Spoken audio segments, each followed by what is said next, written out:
air canisters. I just realised something I'm doing that I shouldn't have been doing. You notice how I keep saving in slot 2? Yeah. I should have been saving in slot 3. Entering zero gravity. For backups? Yeah, because otherwise, you know, what if I lost my footage or something? That's what I assumed you were doing with the one above it. But No, then I the noticed one it said chapter 8. Yeah, the one above it was like well, my normal playthroughs from like a couple of years ago or something. I think it's the second playthrough as well. Ah.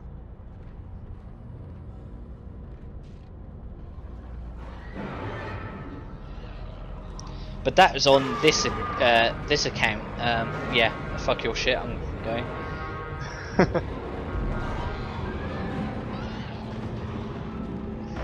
Bye bye. Oh, hey, he's right next to you. Yep, there he goes.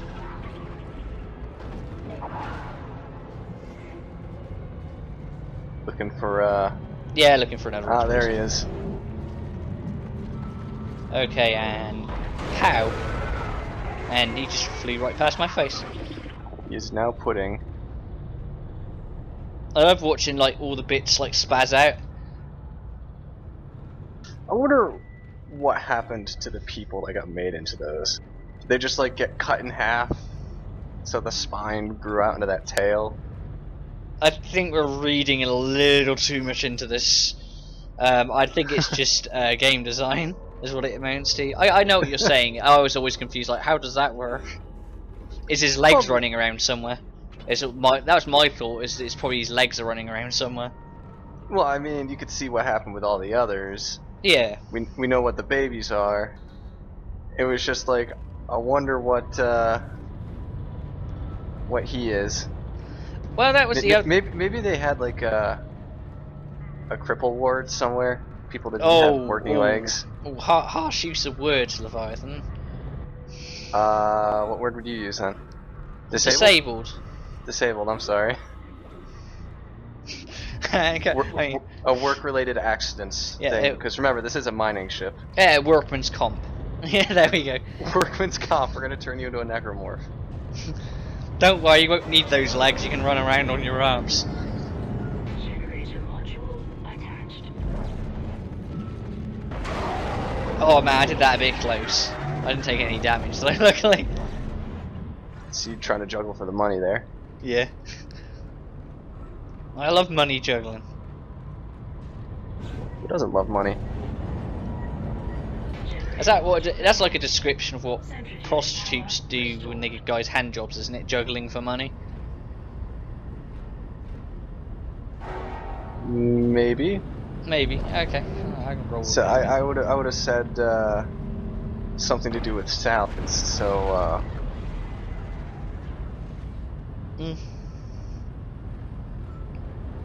I remember the first time I walked into this room. Well, on my first playthrough Dead Space. This room was awesome. It was a little confusing getting back. I guess you could say they're good at mixing salad. Ugh. Ugh. That's not a pun. I hate ranch. You hate ranch? Yeah. Fucking ranch dressing. Fucking people douse their shit with that. Do you guys have a restaurant chain where you are called Mancy's? A what? Mancy's, a restaurant chain. Not to my knowledge. They have one in where I live called Mancy's Italian. They make this dressing it's like a vinaigrette, but it's extremely sweet. You're doing great, Isaac. Centrifuge And my wife likes that kind of stuff. And stabilized. Now get out of there and focus on the engine. I don't know how much time. I was actually surprised how quick on the ball I was with the line gun that time. Actually, your radio thing that comes up as a hollow, I thought that was an item at first.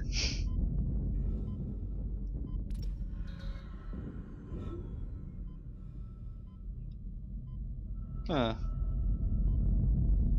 Yeah, I remember my first time playing this bit because I just ran straight into that fucking thing. Not really like, oh, I have to avoid that, okay. I really hate these necromorphs. Oh my god, I was expecting you to get swiped in the back there. Yeah, I felt it. I definitely felt it. Because of how close the light was on my back. I was like,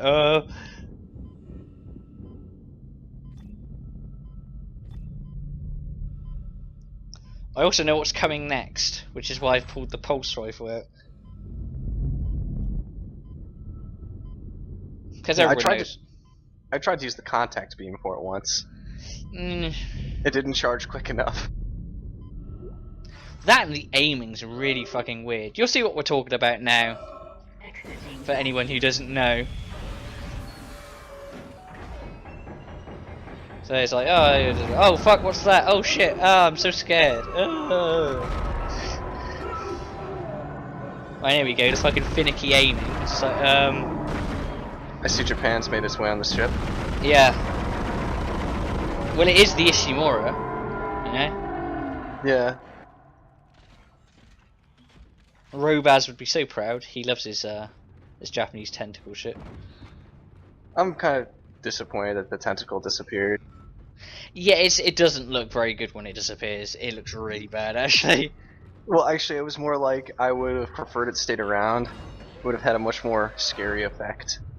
Like, Jesus Christ, this was attacking me. I know what you're saying.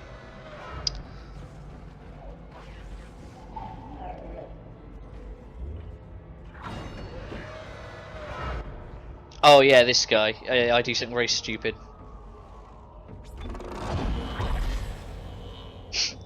You forgot he walks back. Yeah. I'm like, what? You motherfucker! Teach you to fuck with me in the bench. I had actually always been curious as to whether they could attack you on the bench or not. But Yeah, I was they always can. too afraid to find out. I just thought he runs off to the left, because I know he jumps you when you go back round to the left. But I thought he was basically like programmed to do that, if that makes any sense. Yeah. So I just thought, fuck him, I'm going to the bench and using some of the nodes I just Oh, why'd acquired. you go over? There was a damage node directly up there, wasn't it? Well, the reason I went over there was because there's a damage, a capacity, and a damage all next to each other. So literally, like the next 3 or 4 nodes I get, I'm gonna get solid upgrades on the plasma cutter. Ah. But I wouldn't have got one that time, no. Oh, I'm disappointed you used a node, though. I know what you're saying, Ian. You don't have any nodes left now. I don't, but there's a reason I know it's okay to use one there. They attacked me, I ran for it, and Hammond just... You get another node before the next node door, so. Where are you? Nice to see you're alive and well, Hammond. I never memorized. I barricaded myself in the computer core. I don't know too much about the game, I knew that though. don't I never think they know memorized I'm where the here. doors were. So I always kept one on me at all From here. times. I hacked the route and found some... I know where a I lot love of them are. I love the sudden change in Kendra's attitude there. It's So I don't know where Hammond is. Sniff, sniff. Hammond.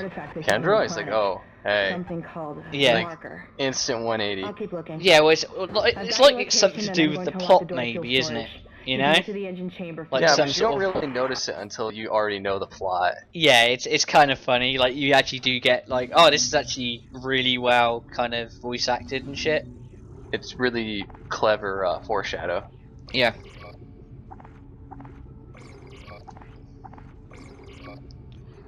Be like, sell those fucking air cans. Don't need that shit. You got a dick ton of pulse rifle ammo there. I do. That's why I'm not worried about wasting any of that shit. This thing, a lot of people say that if you carry around more than 2 weapons, the ammo gets too spread out. I'm like thinking, no, you can realistically carry around 3 and you're fine. Yeah, Just you when- carry around 2 main weapons and then the fuck you weapon. Yeah. Because it's always good to have something to switch between when you because it takes too long to reload some of the weapons, so you really need to be able to switch for situations. Yeah, but then you're talking to the people that have like just anally spent weeks planning out the game before they actually play it. Yeah. I mean, I don't do that. I'm just like, fuck it, and play it. I like. That's what me and my friend did with Splinter Cell Double Agent. Yeah, I like. Skip tutorial, went straight into the hardest difficulty. You spent 2 hours on introduction level. That's fine. Yeah, that's okay. I mean, it's the reason that I decided to record this now is because I wanted to play the game again. I wanted to play it on hard to give myself a bit more of a challenge, and I knew I was going to fuck up. So why wouldn't I record it? Because I'm not one of those people like, I'm going to show you a fucking perfect run. Because then it ceases to be kind of entertaining. It reminded me of Rhett's Zero Parade gravity. when they did the Super Mario World 2, I think. The guy's like, am I gonna die? No, I'm not gonna die. Dying's a waste of time. And they just kind of cracked up. Yeah. Is that the one where he keeps like fucking skipping the emulator?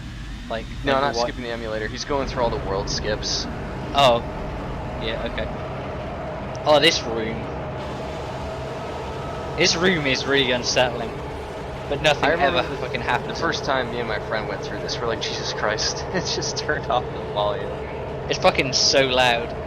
And just so you know, the designer, basically the sound designer for the game, basically been making that sound effect for like the last year, just trying to make the most terrifying sound effect ever. And then he basically asked whether he could put it in this game. They're like, can we hear it? And he's like, yeah, sure. And then he just put it in that room for no fucking reason. He's just there for no reason. He just put it in just for shits and giggles.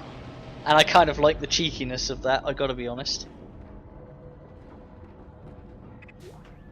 It's like my friend's joke that whenever you find a really well designed tree, that means there had to have been some guy that just spent a year making that one tree.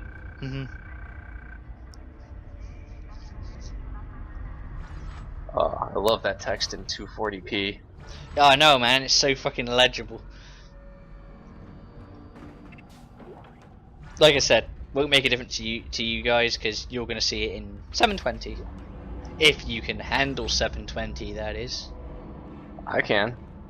I was talking to someone yesterday, he said he can't watch in 720 because it just freezes all the time. I said, yeah, my computer used to be like that. There's a plugin that you can download for YouTube that makes them buffer the whole video at once instead of as they go along. Yeah, I've seen those.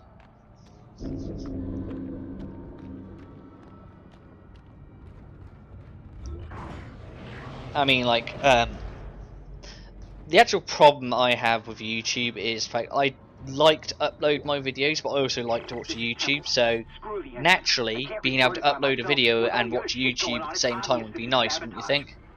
Yeah. If I'm uploading 720 or 1080, fucking forget it, I'm not watching nothing. Yeah. It's not happening. You know, I just had a really depressing thought. So you know how everybody in Railgun is just getting, like, pissed at YouTube? Yeah. Well, it just occurred to me that they could have easily gone to Mega Upload, but he got arrested. Yeah. You picked up the oxygen again. Yeah, I know, I got fucked off. I was like, oh, fucking oxygen, I do not want that piece of shit. You can stay there. I want the one line rack. That one line rack could save my life. The oxygen can, no way, that was never going to save my life. I mean, sure, if I could club him over the head with it. Do you know where they are on that whole business with Kim.com? With what? With what? The guy who owns Mega Upload. I have no fucking idea. Like, it's not something that ever really interested me. I remember hearing about it, but that was like years ago, wasn't it? Yeah, well, I was interested in it because basically he was illegally extradited. Yeah, he was. Because a lot of businesses in America were getting pissed that people were uploading their shit to his website, but he wasn't stopping them. Well, this is the thing, is, like, the thing I didn't get about it was basically what it was basically, in his country, what he was doing was perfectly legal. Like, and it was basically, just He's like... in New Zealand. Yeah, it was basically the state saying, you're in your different country, you're not part of our laws, yet we're going to arrest you under our laws. And there's definitely a very big problem with the morality of that, because, you can't... That's like... it's the same with fucking some of the state laws, like in... what state is it where you can there's basically like weed shops you can buy shit from? There's 7 or 8 of them. I think Colorado and Utah are 2 of them. But basically they have like actual drug units like the FBI going and raiding them, because even though it's in their state law saying, oh yeah, this is okay, it's not part of the like basically the country's law, so they can basically still like close those places down. I actually didn't hear about that. It's weird. Like I don't understand. Like it's like, okay, so it's the state law is you're allowed to do it, but the country's law is like, no, you can't. So it's really weird. Like I watched a documentary on it, and there's people getting upset saying it's our right to do weed if we want to. I'm like, well, yeah, sure, but you know, if it's against the law, it's against the law, you know. So, how recent was this? Cause Oh, I know this is recently. This is like last couple of years. No. I mean the weed legalization thing in the countries was actually within the last year. But I mean, when was this documentary? Because I'd never heard anything about this. Oh, it was. Do you know that famous documentary called Super Size Me? Yeah, that guy. Yeah, right. There's another documentary this comedian did called Super High Me, and that's the name of the documentary. Was this Bill Murray or no? Bill Mayer, the guy that did Religulous. Yeah. I don't know. I didn't see that one, so That was a good one. I might have to look at that one up. He just basically he's a comedian, but he just goes around asking people, you know, why do you have these religious beliefs or whatever. He doesn't be comedic about it, like he's asking serious questions. Yeah. Everyone's the responses he's getting on the inside, I think he's dying of laughter. Yeah. Well, I mean, like everyone's entitled to their beliefs. That much is true, you know. I have my own beliefs, so.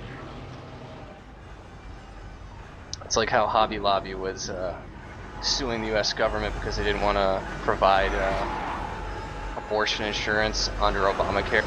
But then everybody found out that they are invested in medical firms that supply abortion drugs. I'm still not gonna like. The thing is, right, is you can make the argument whether abortion is right or wrong. I personally, this is my personal belief, is I would never ever abort one of my children ever, because I do believe in the kind of it's wrong to do that, but at the same time I don't believe in outlawing it. I don't think it's a good idea to say, oh no, abortion should be illegal. And that's because, regardless of whether it's legal or illegal, people are still going to have it done. And I'd rather they have it done safely. You know? Yeah. And you take from that what you will. Yeah, and again, welcome to the Dead Space podcast, where we discuss all manners of situations in life, apart from Dead Space. Well, there's not much of poking a dead horse. Yeah. A fantastic shot with the explosive there. I like how they're just ignoring you still. Yeah, I liked that as well. I thought it was pretty awesome.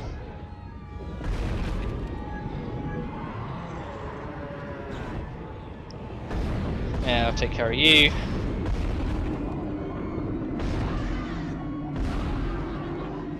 And down they go. Oh, I see Tubbs over there. Yeah, Tubbs McGee's coming at us. See, I wonder if he's the guy that was in that restaurant. Oh, you mean the one I talked about? Yeah. It looks very similar.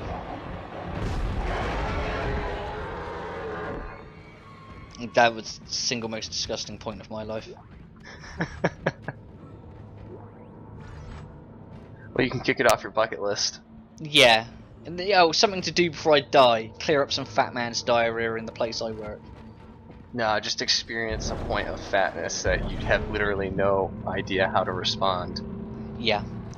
But if anyone wondering what I'm talking about, well, when I used to be a chef, there was this fat guy came into our all-you-can-eat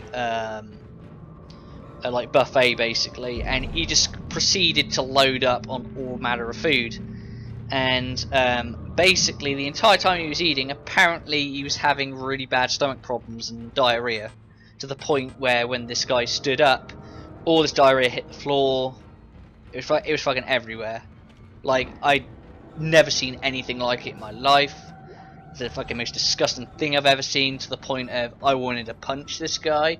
I was saying, how can you be so fucking ignorant that you're gonna sit in your own filth in a restaurant and continue to eat. Didn't he like ask his wife to get him seconds because he couldn't get up from that?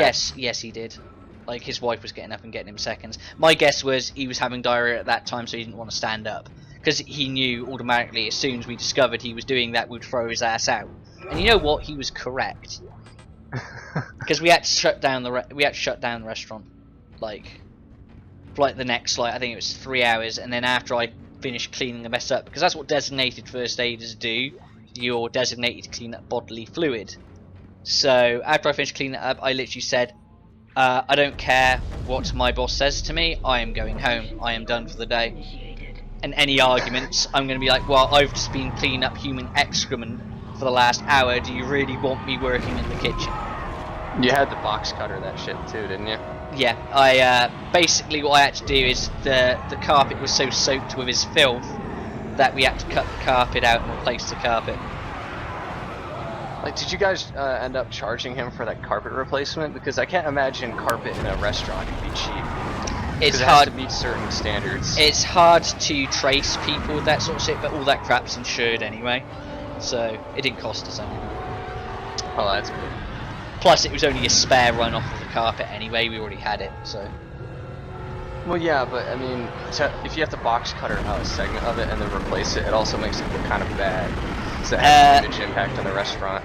Not really this carpet. This carpet was pretty bad looking. We are talking about really shitty generic restaurant carpet here. Oh, okay. So it didn't look. It was like very kind of fluffy, puffy, so you couldn't really tell it had been cut. Oh, so it's kind of like shag carpet almost? Yeah, or... almost, yeah. Oh, now that's a restaurant I'd like to go to. Shagged carpet restaurant. Yeah, shag carpet restaurant. Just take off my shoes and just let my feet enjoy the fluffiness. It's the most comfortable meal you'll ever have in your life. And then someone comes up and tells you, hey man, you should have seen what happened last week with our carpet. Because that's really going to make you enjoy having your bare feet on there. Well, I'd say, you know, well, did you clean it up?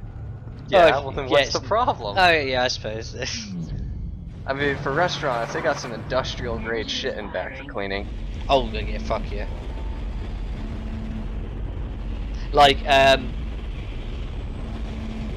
oh god, what was how it? This room like turns into Inception.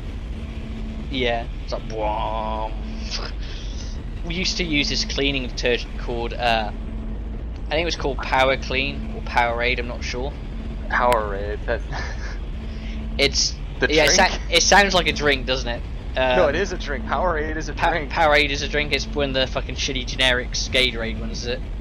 Yeah, Powerade is a drink. I know you're saying Powerade, but when you say it quickly. No, I did say Powerade.